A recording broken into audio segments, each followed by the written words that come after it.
Okay, so I'm Sonja, and I just, so the reason why I'm doing this presentation is because I am writing a novel that's based on the story of Cupid and Psyche, and I'm still learning about it, and it's a lot of fun to think about it, and thank you for letting me do this presentation, because this is a great opportunity for me to learn more about it. I'm sure that a lot of people in this group have done a lot of work in mythology and know a lot too. And I hope that we can make this a dialogue, because for me, what I'm getting out of this is that I get to learn from you guys and talk about it and think about it, which is going to help me with my novel. So please don't hesitate at any point to unmute yourself and pipe in if you think of something that you can add. The story of Cupid and Psyche is huge. There is so much to say. I feel like 2 hours is not enough. There is so much. It has had such a huge influence on so many writers throughout the ages, and it is such an important story that has so many different interpretations that really you could teach a course just on this. So I'm going to try to boil it down as quickly as possible. The story is part of a novel called The Golden Ass, which is also known as The Metamorphoses. And it's actually the first complete novel that we have. It was written in around 2nd century AD by Lucius Apuleius, who is actually a very interesting guy, who I wish I could talk about more. He's a Platonist philosopher. He was a lot of things. He was super educated. He got into a really interesting lawsuit because he married an older woman for her money, and then her children sued him and accused him of witchcraft. And he, believe it or not, was able to defend himself from this. But they accused him of, I think one of the things that they said he did that they thought established his witchcraft was that he was so beautiful it was impossible. So apparently he was not only brilliant at writing, but also really gorgeous. But anyway, so his interest in magic is important for the story of the Golden Ass, because the story of the Golden Ass is about a man who he meets this sorceress and is very curious about magic and wants to learn more. And so he has an affair with her. She's married. He has an affair with her. And then he ends up turning himself into a donkey by accident and goes basically on this journey of trying to turn himself into a human being again. All he has to do is eat some roses, but it's not as easy for a donkey to get roses. And so the story is part of a sort of interlocking set of stories. And if you haven't read the novel, I really recommend it. It's hilarious. It's really raunchy. There are all kinds of double meanings. It's really ironic. And the stories, I think it's very hard to talk about Cupid and Psyche as a standalone, because so much of it can be interpreted differently depending on the context. But in only 2 hours, I think it makes sense to boil it down into just one thing. And Cupid and Psyche is the most central story in The Golden Ass. I think it's about a quarter of the novel. And it's certainly the one that, for some reason, people talk about the most. I think maybe I'm speculating, but I'm guessing that maybe people are talking about it because I think that when people look at it as a standalone, they often talk about it as an allegory of how the soul can attain immortality. And I imagine that Christian thinkers would have really liked that. So maybe that's part of why the story has lived so long and people keep talking about it. But just to give you one example of how all of the interlocking stories in The Golden Ass kind of affect each other's meanings. In The Golden Ass, the donkey basically is stolen by robbers, and then these robbers kidnap a woman at her wedding and bring her to a cave where the donkey also happens to be. And so she's of course distraught and upset because she got kidnapped, and then they get annoyed at that, so they get this old woman from their band to reassure her by telling her the story of Cupid and Psyche. And so that's just the frame story that sets up the story of Cupid and Psyche. But that changes a lot, because if you think about it, here you have thieves kidnapping a woman at her wedding, and then in the story of Cupid and Psyche, you also have a wedding, and you could see that, you could see how you could see Cupid's approach of Psyche as comparable to the robber's approach of this woman, right? So just looking at those two stories alone really can change the way you interpret the meaning of the story. But having said that, I think that when you look at Cupid and Psyche as a standalone, it is really interesting in and of itself. And I think people think it also existed as a standalone in the past. Like it's thought that Apuleius didn't make it up himself. It was an oral tradition. And so, and there are a lot of ways you can look at the story. And I think talking about it as a standalone from the psychological perspective, I think is really interesting for us because then we can kind of bring it to our own personal lives. So I'm not sure if everyone here has already read the story, so I decided to include a little 5-minute clip. It's only 5 minutes long, just so that if somebody hasn't read the story or read it a long time ago and doesn't remember the details, this should get you up to speed. Instead of that, does someone want to share? Does someone who knows the story want to tell the story to the rest of us? I can give it a whirl. Okay, thank you. I could do too, but I hate to be just talking endlessly if somebody else wants to contribute. Psyche is a young princess, and Cupid sees Psyche and falls madly in love with her. But he has to hide her from his mom. His mom does not want her to get married to this girl because everyone says that Psyche is the most beautiful woman in the world, and Aphrodite hates Psyche for that reason, because she's stealing her thunder. So Eros manipulates the situation, Cupid manipulates the situation so that Psyche is sacrificed, and he sweeps in and saves the day. And then they go live together, and a Stockholm syndrome later, they're madly in love. And, but then, dun dun dun, Aphrodite catches them. So now Aphrodite needs Psyche to prove that she's good enough for her son. So Aphrodite sets these tasks, these impossible magical tasks, and Psyche, with the help of different creatures along the way, succeeds in these tasks and can marry Cupid and live happily ever after. That was awesome. Thank you. Perfect. Okay, great. You did better than the clip would have been. Okay, let's get back onto track here. Okay, so I just wanted to give credit where it's due because a lot of things I'm going to be saying are not from me, and I'm stealing a lot from Erich Neumann, who was a student of Carl Jung and wrote Amour and Psyche, the psychic development of the feminine. And I'm also stealing from B.W. Huber, who wrote a revision where she kind of brought some of his ideas up to date with modern feminism called Transforming Psyche. And then I'm also borrowing from a woman named Katz, who took a sort of structural point of view of the story that I thought was interesting. So just in case I forget to, if I say something totally brilliant, probably it came from Neumann, just so you know. Anyways, so at the beginning of the story, Psyche gets in trouble because she's honored for her beauty. And so I think this is really interesting because she has this power, right? And she's treated like she's divine, but she doesn't actually have any control over it. She doesn't really benefit from it. And she sort of exists to feed an appetite, right? And then she ends up being punished for it, even though she doesn't do anything wrong herself. It's really the mortals that are accusing her, the immortals that are deciding to make her divine. She doesn't decide to do it.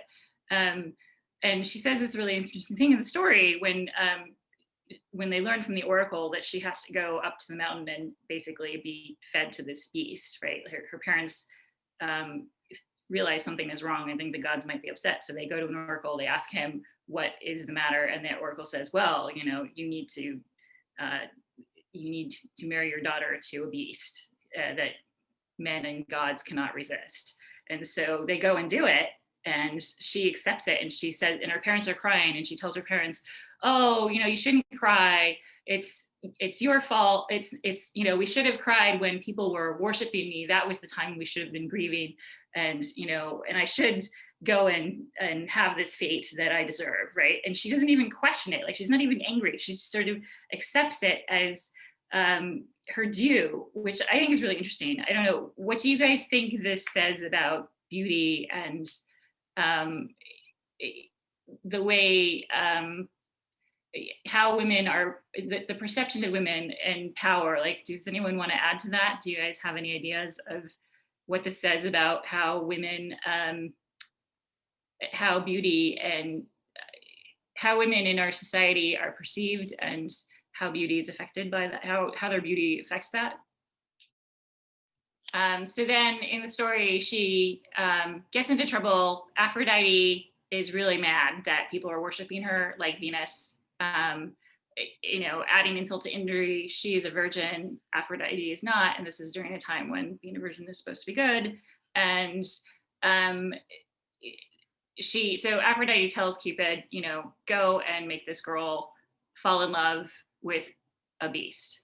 So Cupid does it, and then he ends up falling in love with her and rebelling against his mother. And so this is how the whole marriage of death happens. Her parents find out from the oracle that he has to, that she's supposed to go to the mountaintop and, you know, sort of wait to be devoured by someone, and they take her there. And so they have this marriage of death, which is sort of a wedding, but also sort of a funeral ceremony, because her family doesn't think they'll ever see her again, and everyone's crying.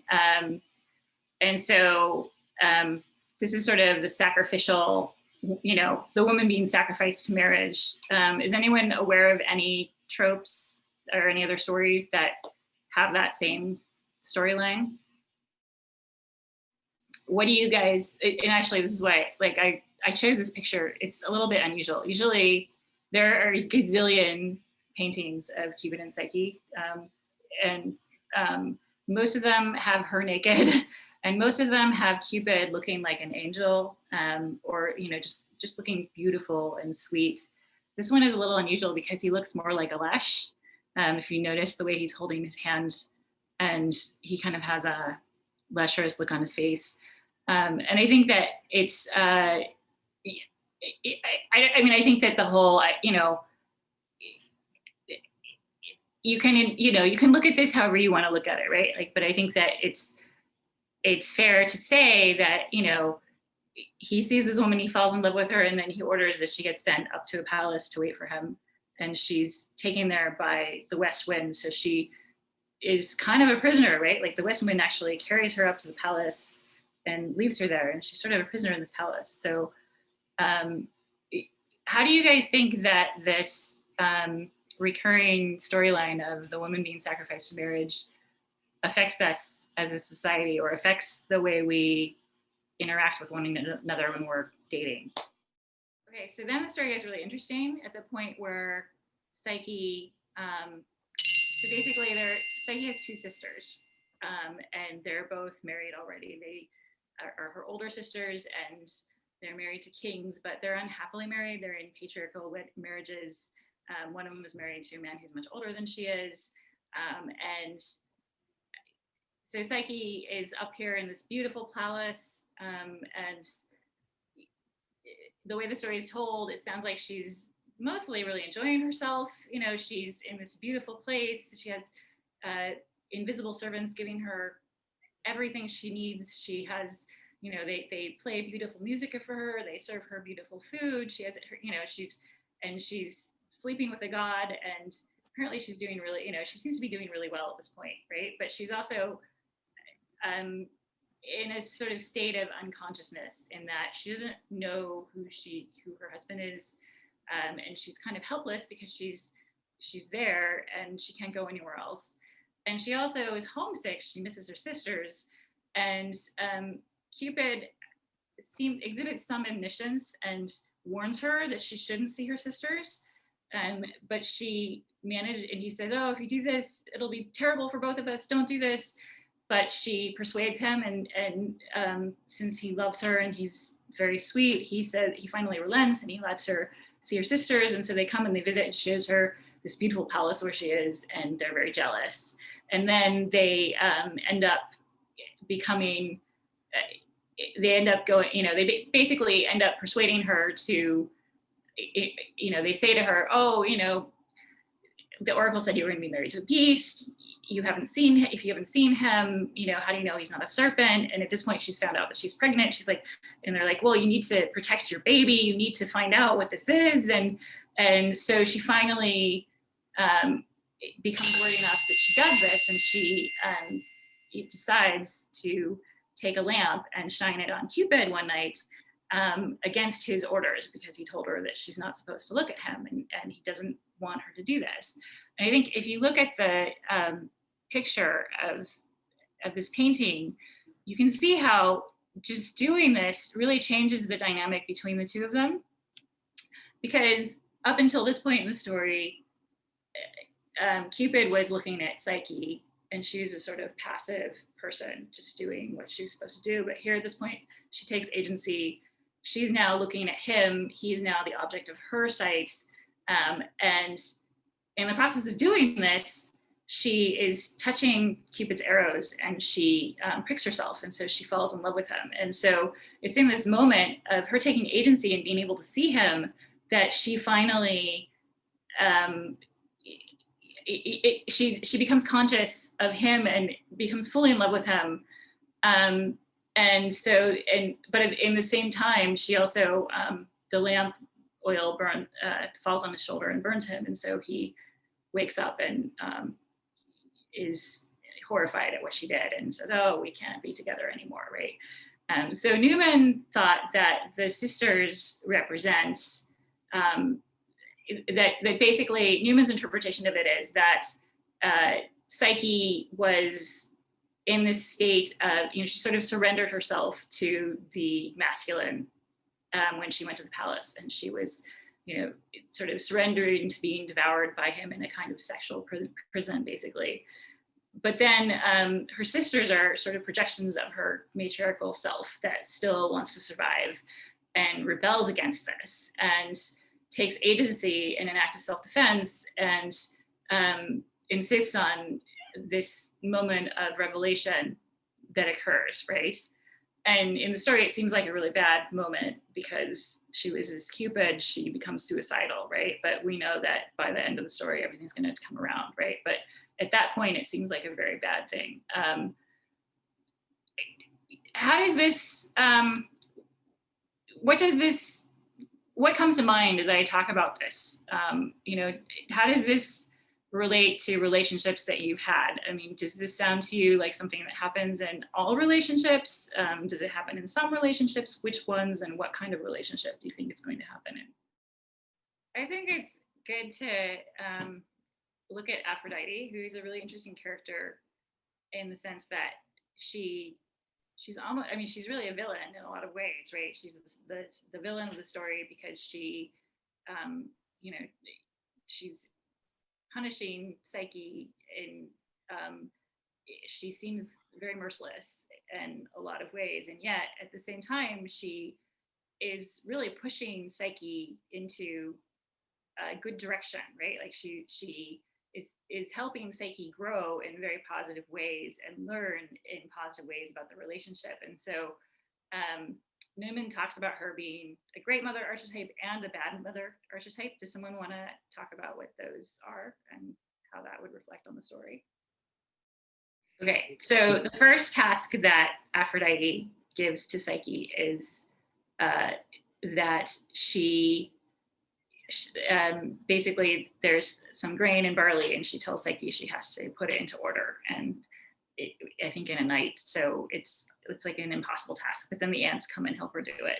So Erich Neumann saw that as a symbolic representation of Psyche is in this relationship. She is now in union with the masculine, and she needs to sort of take stock of what the masculine is, and she needs to sort of, sort it out and figure out what it is, and take conscious sort of control of the information and understand what it is. Does someone want to add to that? So then the second task is there are these rams that are dangerous and destructive, and the rams have this golden wool, and Aphrodite tells Psyche she needs to go and get it. Psyche, of course, cries and becomes suicidal again, thinks she can't do it, but then a reed advises her to wait until the evening, and then she can just collect the wool from the bushes where the rams brushed against it. And so Neumann sees this as Psyche learning that the masculine doesn't have to be destructive and deadly, and that if she thinks carefully and uses indirection, she doesn't have to attack it with force to survive. What do you guys think of that interpretation? Do you think it's positive or negative? Okay, so in her next task, she has to collect water from a river. And again, she becomes suicidal, but then Zeus takes pity and comes in the form of an eagle and brings her the water. And so I found two paintings that I thought were interesting, because if you look at the painting on the right, you can see that the eagle of Zeus is really large, and actually it's even larger. I had to cut it so it would fit on the slide. But in the original painting, Zeus is this gigantic eagle, and Psyche is very diminutive, and she's holding, she's receiving the cup from him. But then if you look at the picture on the left, which I think is closer to the way I interpret the story, here Psyche is accepting the cup from Zeus, and he's almost an upset. He's sort of like her pet, right? It's like she's tamed him, right? That he's this masculine force. He's the god of the gods, and yet he's doing this task for her, right? And so Neumann saw this as, she did her first task. She took stock of the masculine. Then in the second task, she figured out how to handle it without anybody getting hurt. And then in the third task, now she's kind of mastering the masculine. And so while she's the receiver in the stereotypically feminine way, she's also, apprehending, and she's also kind of, she doesn't have Zeus' force, but she's benefiting from his force, right?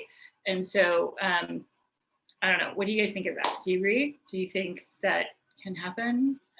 Is that a good thing? Do you think it's sexist? So having mastered these three tasks, now Psyche has to go to the underworld, and Aphrodite wants her to get a box from Persephone, which she says has beauty in it.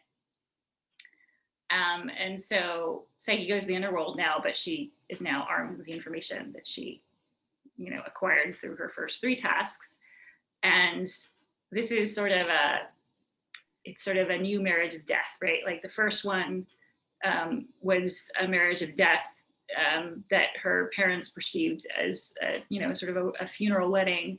But now she's having a kind of rebirth in which she goes into the underworld, and she's harnessing both feminine and masculine qualities in this quest, right? In this journey to the underworld.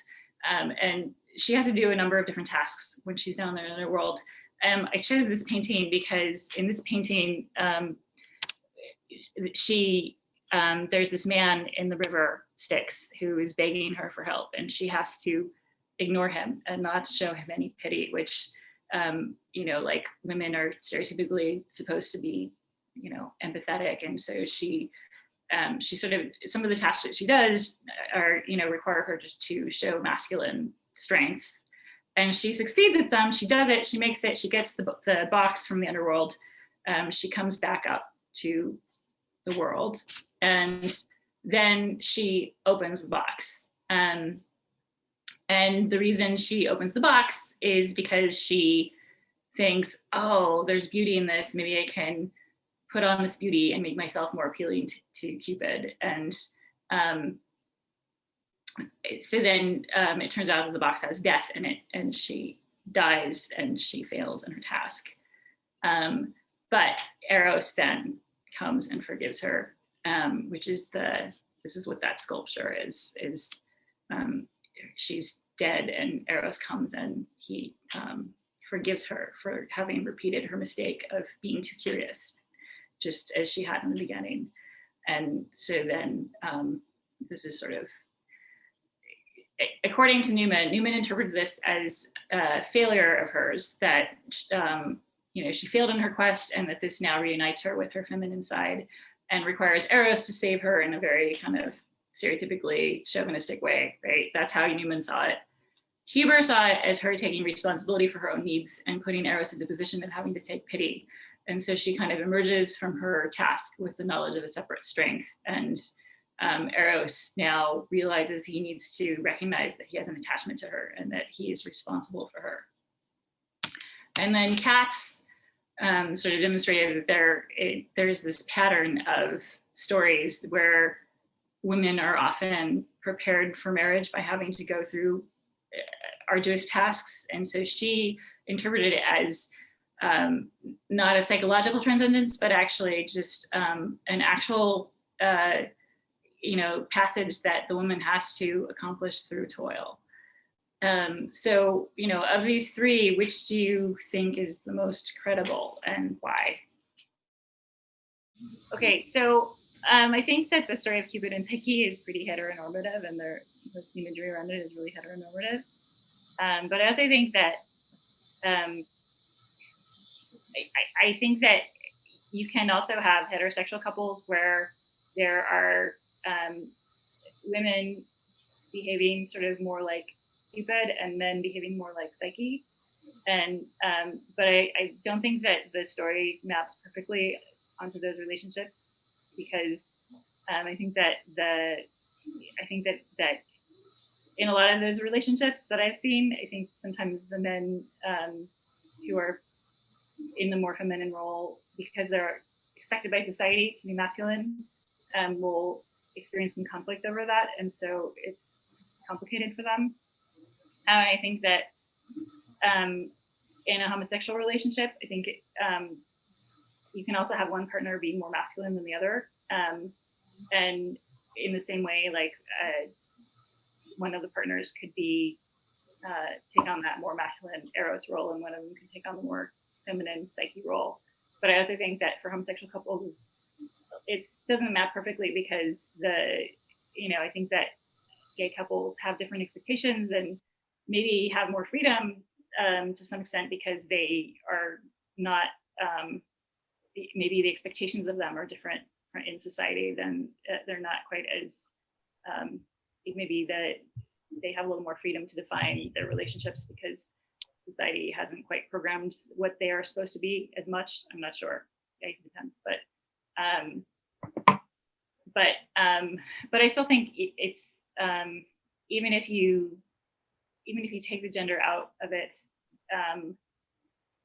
it can still be a really interesting way to think about relationships and to think about like the dynamic of what happens when you attempt intimacy with another person. So does someone want to add to that? Really, I don't have much else to say except that I would love to stay in touch, and if you guys have anything more you want to add, you can reach out to me on my website, which is writingmythology.com. There's a contact box there, and I would love to hear if any, if you occurs to you to think, like if a couple days later you think of a story that's related to Cupid and Psyche, I would love to hear it. I also am putting out a monthly newsletter that has events and interviews and writing tips and things. Like I just did an interview with a psychologist for this month, and it has a list of different events that are interesting for people that like myth. So you're welcome to sign up for that. But other than that, I'm pretty much done. So I think we can stop the recording at this point.